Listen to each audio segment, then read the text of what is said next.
읽겠습니다. 요한복음 16장 20절에서 24절. 요한복음 16장 20절에서 24절.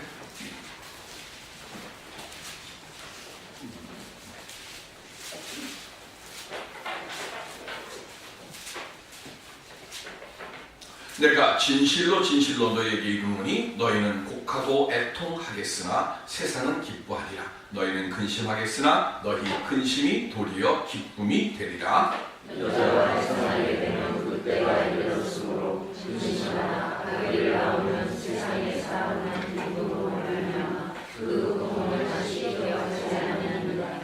지금은 너희가 근심하나 내가 다시 너희를 부리니 너희 마음이 기쁠 것이요 너희 기쁨을 빼앗을 자가 없으리라. 그날에는 너희가 아무것도 내게 주지 아니하리라. 내가 진실로 진실로 너희에게 이르노니 너희가 무엇이든지 아버지께 구하는 것을 내 이름으로 주시리라. 지금까지는 너희가 내 이름으로 아무것도 구하지 아니하였으나 구하라 그리하면 받으리니 너희 기쁨이 충만하리라. 아멘. 함께 인사하실까요? 데오그라티아스. 너무 어려운가요? 지난주 설교 때 말씀드렸던 말씀인데 데오그라티아스. 네, 다시 한번 해보실까요? 데오그라티아스. 네. 하나님께 감사합시다 라는 뜻입니다. 하나님께 감사하는 믿음으로 시련과 역경을 복으로 바꿀 수 있는 믿음의 사람들이 다 되시기를 주님의 이름으로 축원드립니다. 인생을 살아가다 보면 마음속에 깊은 상처를 다 당하면서 삽니다. 누구 하나, 어느 사람 하나 마음의 상처 없이 인생을 평생토록 살아온 사람은 없습니다. 때로는 그 상처가 반복되어져서 마음속을 깊게 핥히고 그리고 지워지지 않는 흔적으로 남아 있을 때가 참 많습니다. 지금 여러분들의 마음속에 어떤 상처들이 깊게 패여 있습니까? 그 상처 자국을 마음속으로 생각할 때마다 무릎이 꿇리고 가슴이 덜컥덜컥 내리는 저에게도 그런 자리가 있습니다. 아무에게도 말은 못하지만 오직 하나님에게만 말씀을 드리는 그 상처의 궤적들이 다 있습니다.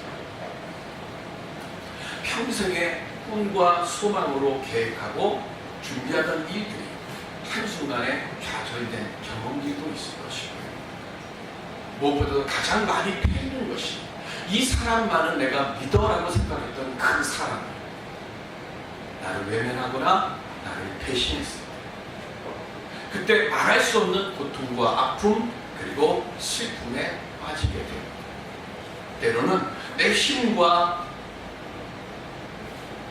내 능력으로는 도저히 감당하지 못할 질병에 걸렸을 때 그때 우리는 하나님 왜 내게 이런 고통과 아픔을 주시니까 하면서 하나님을 원망하면서 하나님께 쏟아내는 불평과 기도와 낙심과 탄식을 우리는 입에서 토해냅니다.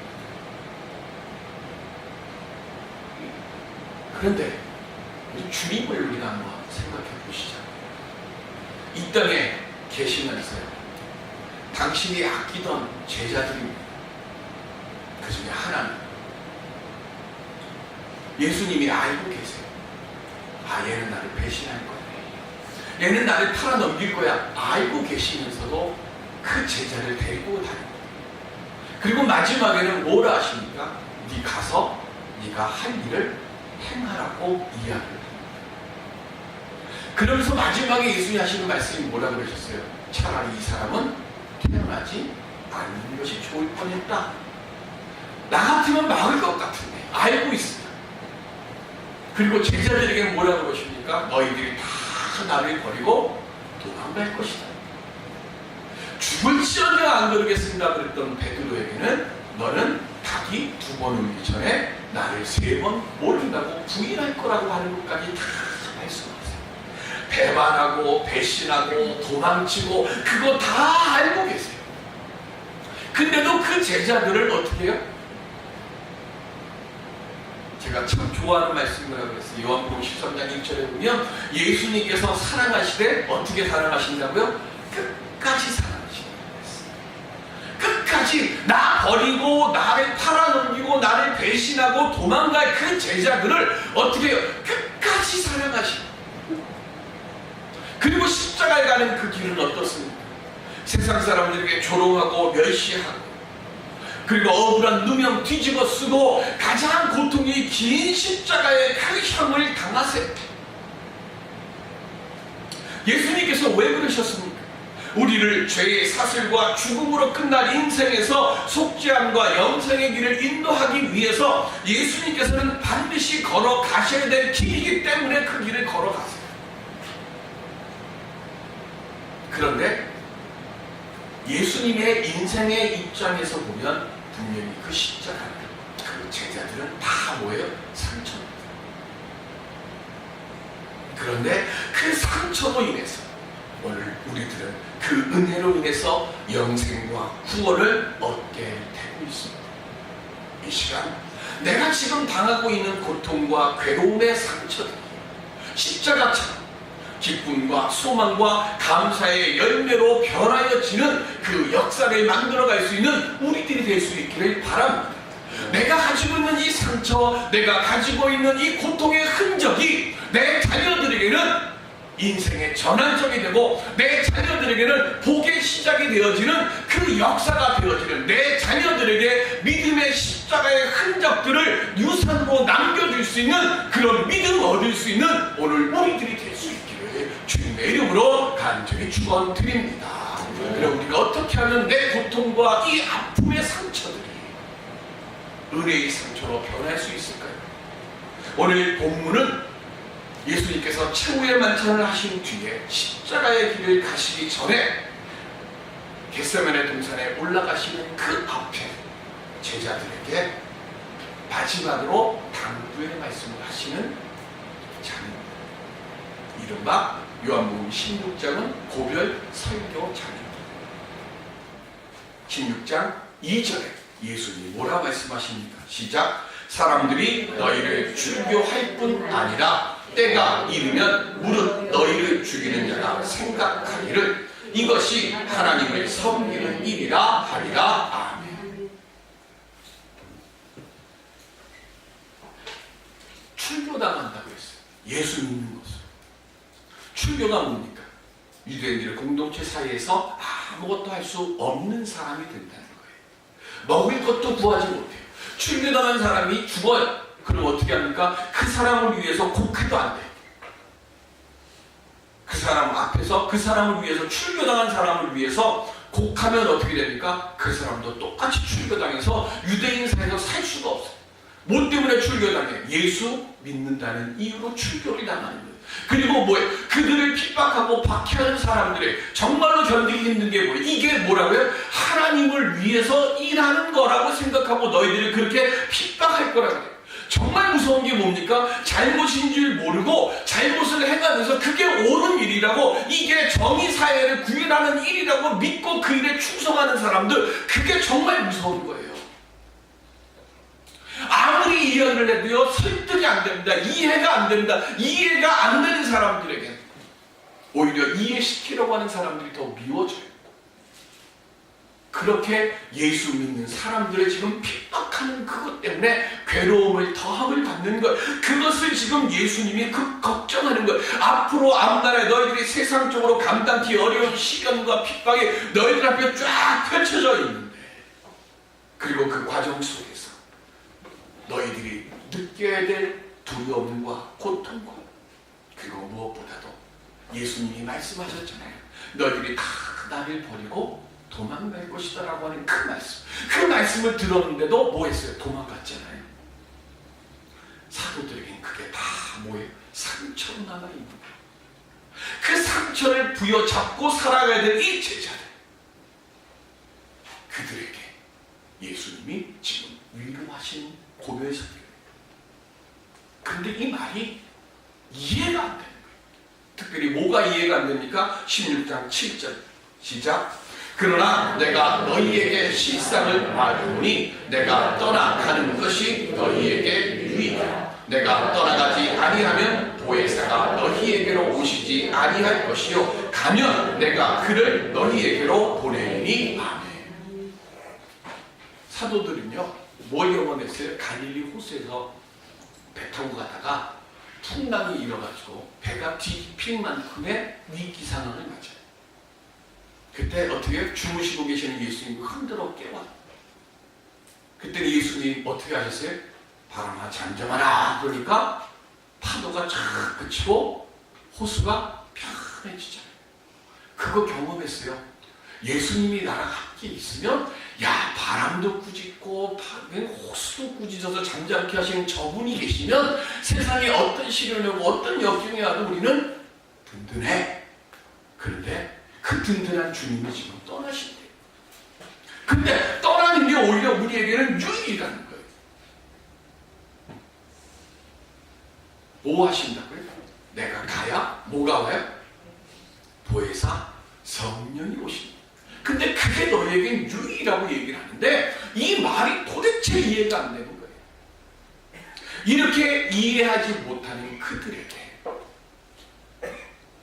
요한복음 모든 말씀 중에 물론 요한복음 결론은 그리고 신약성경의 결론은 요한복음 20장 12절에 있어요. 근데 그 말씀보다 오늘 살아가고 있는 상처를 부여잡고 고통 속에서 살아가고 있는 우리들에게는 가장 중요한 핵심의 말씀을 오늘 본문 23절에 하고 계세요. 오늘 본문 23절 그 날이 뭐예요? 그 날에는 너희가 아무것도 내게 묻지 아니하리라 했어요. 그 날이 뭘까요? 성령께서 임재하시는 날입니다. 십자가에 달려 죽으셨던 예수님이 부활하시는 날입니다. 그리고 그 부활하신 예수님을 다시 만나는 날이고 성령이 강림하여 임재하시는 날이고 근심이 변해서 기쁨으로 변하는 날이고 지금까지는 머리로만 생각했던 그 하나님의 역사를 눈으로 보고 손으로 만질 수 있는 그 날, 내가 직접 은혜를 체험하는 날, 그 날이 바로 예수님이 말씀하시는 그 날. 성령 강림의 역사를 체험한 사람들에게는 예수님께서 뭐라 말씀하셨어요? 무엇이든지 구하면 24절에 뭐라 그랬어요? 지금까지는 너희가 내 이름으로 아무것도 구하지 않았지만 성령 강림의 역사가 임하게 되면 구하라 그리하면 받으리라 라고 말씀하시는 거예요. 이게 오늘 우리에게 최고의 위로고 능력의 말씀이 되는 거예요. 지금까지는 우리 뭐했어요? 근심과 걱정과 염려와 두려움에 사로잡혀가지고 마음의 상처가 깊이 패였어요.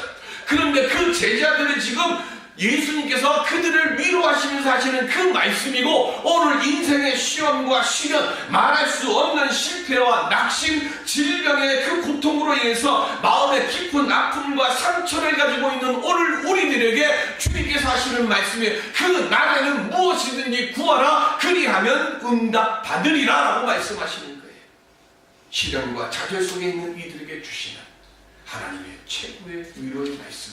그러면 무엇이든 무슨 뜻일까요? 우리는 기도를 어떻게 해야 되는지 압니다. 하나님을 기쁘시게 하고 하나님의 뜻에 일치되는 내용과 형식이 있어야 돼요. 예수님도 이렇게 말씀하십니다. 마태복음 6장 33절 시작. 그런즉 너희는 먼저 그의 나라와 그의 의를 구하라. 그리하면 이 모든 것을 너희에게 더하시리라. 무엇을 먹을까? 무엇을 마실까? 무엇을 입을까? 염려하지 마라. 이것은 다 이방인들이 구하는 것이고 너희는 먼저 그의 나라와 그의 의를 구하라.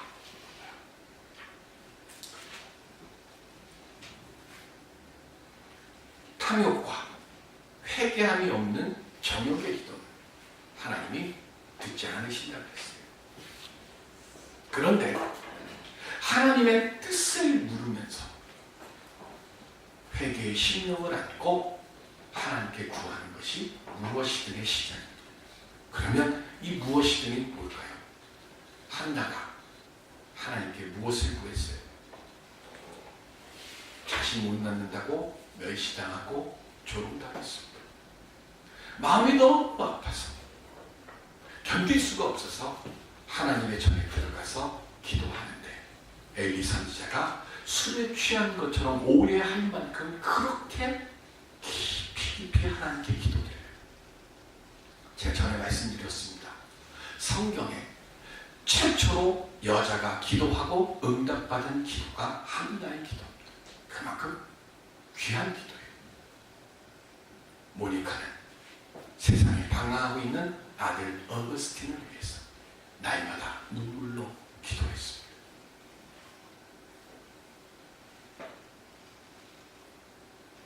무언가 일을 시작하면 하는 일마다 계속해서 실패해가지고 막다른 절벽 끝에 벼랑 끝에 내어 몰리는 상황 앞에서 바랄 것은 하늘밖에 없어서 하나님께 나 살려달라고 드리는 기도는 무슨 기도일까요? 내 자식이 방탕하고 내 자식이 지금 그릇된 길로 가는데 하나님 이 자식 살려주세요라고 하나님께 드리는 기도는 여기는 하나님께 영광 돌리는 내용 없어요. 그런데 하나님은 그 기도를 어떻게 하실까요? 상처 입은 사람의 기도는 절박함으로 드리는 것이고요. 그 절박함으로 드리는 기도는 오늘 예수님이 말씀하시는 무엇이든의 기도의 시작입니다. 상처 입은 자의 기도는 하나님께서 외면치 않으신다는 것을 말씀하는 거예요. 그러니까 내 상처가 있으면 그 상처 부여잡고 하나님 앞에 숨기지 말고 가식하지 말고 내가 왜 이렇게 어려움의 자리, 내가 왜 이렇게 절박한 자리에 하나님 떨어지게 됐는지 알게 하여 주시옵소서. 먼저 기도하고 그리고 하나님 나를 살려주시고 나를 회복케 하여 주시옵소서. 기도할 때 그때 하나님 그 기도에 귀를 열어 주신다고 오늘 예수님이 약속하시고 말씀하시는 거예요. 그러면 어떻게 기도하라고 그랬어요? 구하라고 했습니다. 무엇이든지 구하라.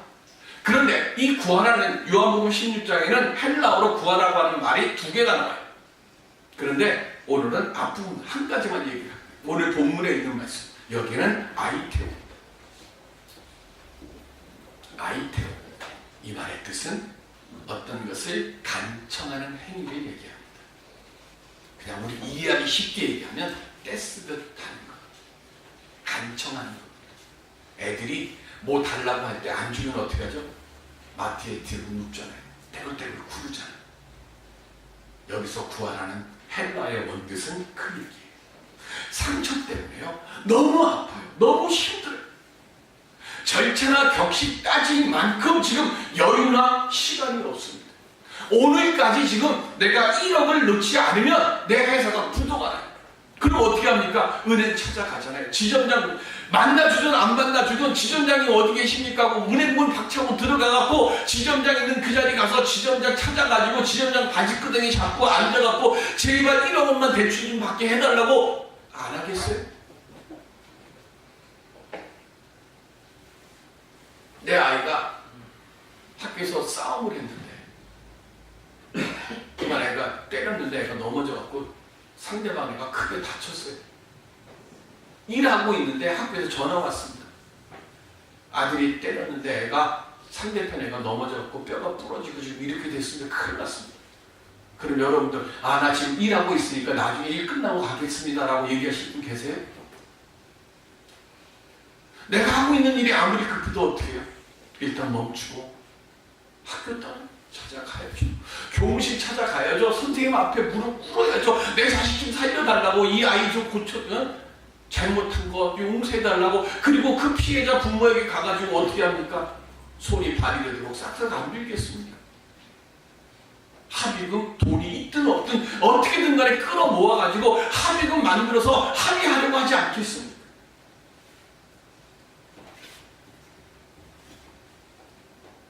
아이테오는 바로 그 신념으로, 그 간절함으로 하나님께 구하는 것입니다. 고통 속에서 이런 마음으로 하나님을 찾고 하나님께 나 살려달라고 애원하라는 거예요. 시편 69편 3절에 보면 시작. 내가 부르짖음으로 피곤하여 나의 목이 마르며 나의 하나님을 바라서 나의 눈이 쇠하였나이다. 아멘. 다윗은요 이 아이테오의 기도를 이렇게 드렸어요. 눈이 쇠했어요. 부르짖어가지고 목이 말라요. 가슴이 터질 것 같아요. 다윗은 고통스럽고 괴로울 때마다 이렇게 아이테오의 기도를 가지고 하나님 앞에 온전히 가까이 나갔어요. 그래서 뭐 했습니까? 하나님의 돌보심을 얻었고 죽음과 같은 그 고통의 자리에서 건짐을 얻는 도움의 그 길이 열려지는 은혜의 자리를 만들었습니다. 오늘 여러분들은 지금 어떤 기도를 드리고 있습니까? 여인이 임신을 했어요. 10달이 지납니다. 찬달이 가까워지면 걸음걸이 하나 옮기는 것도 힘들잖아요.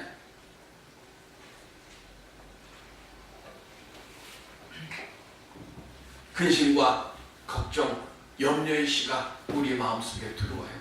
임신한 것처럼.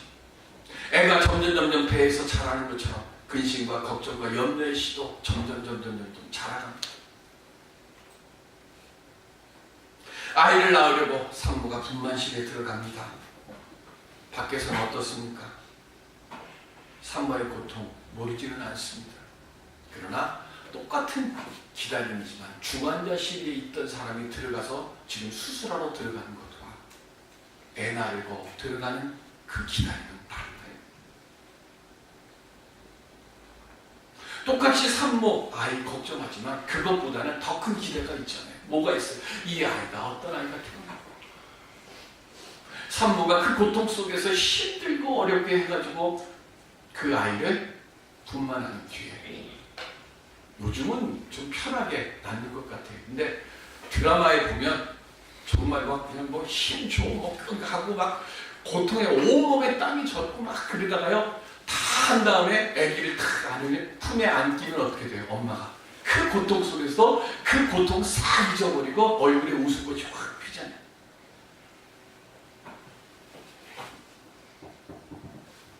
근심이나 염려, 질병이 올 때 기쁘다고 주님 감사합니다 이렇게 고백하는 사람은 없습니다. 그러나 그 상황에서 우리는 두 가지를 선택할 수 있어요. 하나는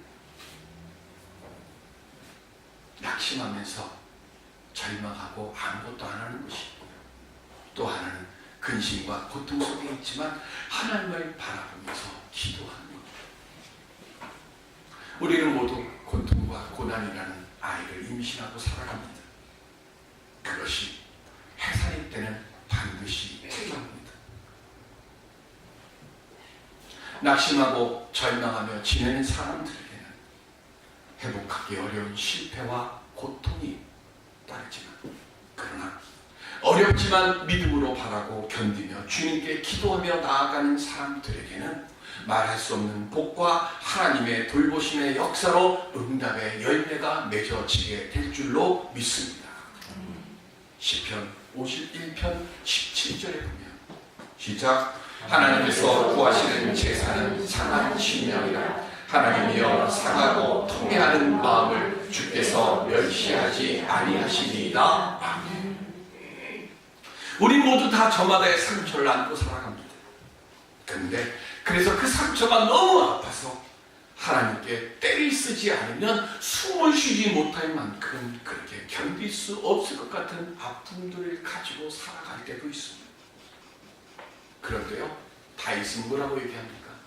하나님이 가장 기뻐하시는 것은 그렇게 견딜 수 없는 아픔의 상처를 안고 내게 나와오는 것을 하나님이 기뻐하신다 그랬어요. 다윗은요 그 상처들과 하나님 앞에 나아갈 때마다 하나님이 자기를 만져줌을 알았어요. 그래서 지금 이렇게 고백하는 거예요. 하나님이 가장 기뻐하시는 재물이 뭡니까? 여러분들 견딜 수 없는 상처, 여러분들 내가 감당하기 어려운 문제들, 내 인생의 숙제들, 내 인생의 환난들, 내가 가지고 있는 이 질병들, 그 기도의 제목들을 그냥 주님께 제물로 바치라는 거예요. 그리고 하나님 이 제물을 주님께 바치오니 내 고난과 내 고통을 하나님 기쁨으로 변하게 하여 주시옵시고 내 이 풀리지 않는 숙제를 하나님의 능력으로 해결해 주시옵소서. 예수님이 뭐라 그러셨어요? 성령이 임재하신 뒤에는 무엇인지 구하라. 그리하면 내가 응답하리라 그랬어요. 여러분들 지금 어느 시대에 살고 있습니까? 우리는 성령 강림 이후의 시대에 살고 있습니다. 바꿔서 얘기하면 저나 여러분들은 모두 다 성령의 임재함을 다 경험한 사람들이, 성령이 내가 임재하지 않으면 예수를 그리스도라고 고백할 수 없기 때문에 예수를 그리스도라고 고백하니까 지금 이 자리에 나와 계신 거예요. 그러면 여러분들 심령 속에 있는 예수 그리스도의 그 보내주신 보혜사 성령의 능력을 믿으시고, 고난과 고통, 환난 속에서도 주여 주께서 말씀하셨사오니 무엇이든지 구하는 그 말씀 앞에 제가 의지하고, 주여 지금 이 시간 예수 그리스도의 이름으로 이 상처들을 안고 주님께 기도하겠사오니 주여 응답하여 주시옵소서, 주여 역사하여 주시옵소서, 주여 회복시켜 주옵소서, 주여 낫게 하여 주옵소서. 그렇게 기도할 수 있는 신령들 되어지는 우리 모두가 되시기를 바랍니다. 아멘. 우리 모두 다 지워지지 않는 상처 있잖아요.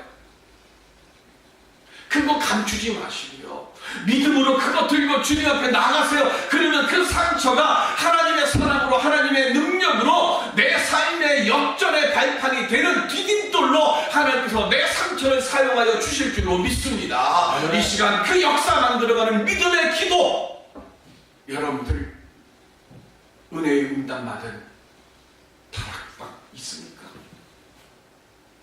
죽을 것 같은데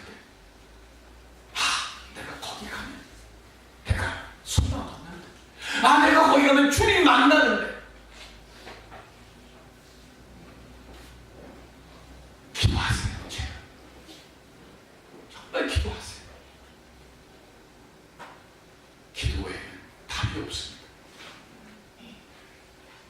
기도 속에 우리 삶이 변하고, 기도 속에 회복의 역사가 일어나고, 세상 사람들이 기적이라고 말하는 그 일들이 기도 속에 우리에게 되어지는 응답이 되어지는 줄 믿습니다. 아멘. 이 역사 만드는 우리 모두가 될 수 있기를 주님의 이름으로 축원드립니다. 기도하겠습니다.